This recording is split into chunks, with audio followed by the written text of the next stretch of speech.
ما از دولت افغانستان میخواهیم که اشک تمساح نریزن.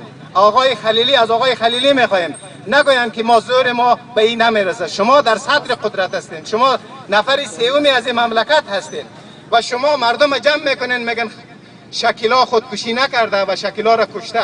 پس شما کسی هستین که سارنوالی جدید همینجا فرستادین. لوی سارنوالی هم بالاخره کسی هستن که شما او را مقرر کردین. پس خواهشمند هستیم که نکنین و تفریقا نندازین و نگوین که مردم بامیان برن و بالاخره تظاهرات کنن و دیگه کنن. ما تظاهرات خود کردیم و گپ خود هم زدیم. آل مربوط شما هست و از شما خواهشمند هستیم که اینجا دخالت بکنین و دخالت سریع بکنین و این اشک تمساح هم برای مردم بامیان و برای شکیلا نریزه. و از اون طرف دیگه خواست ما از والی بامیان هست. والی بامیان همیشه در گفته های خود میگه که ما از حرکت های مدنی حمایه میکنیم.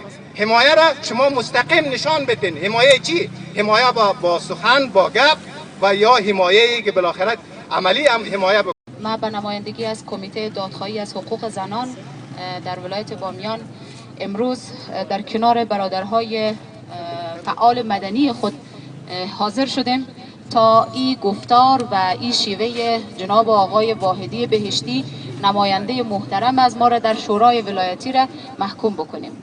چرا که آقای واحدی بهشتی تنها به مردم شریف بامیان و تنها به فعالین مدنی بامیان و اهل رسانه بامیان توهین نکردند، بلکه به جامعه مدنی افغانستان در کل توهین کردند.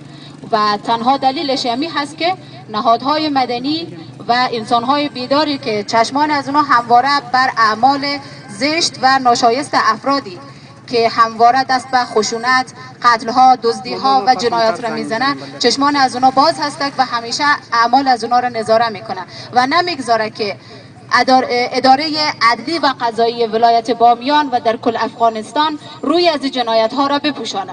بنابراین آقای واحدی بهشتی از فرصت استفاده میکنه و در جمعی از مردمان از ما، در جمعی از ارگان‌های دولتی و غیر دولتی، نهادهای مدنی بامیان را محکوم میکنه.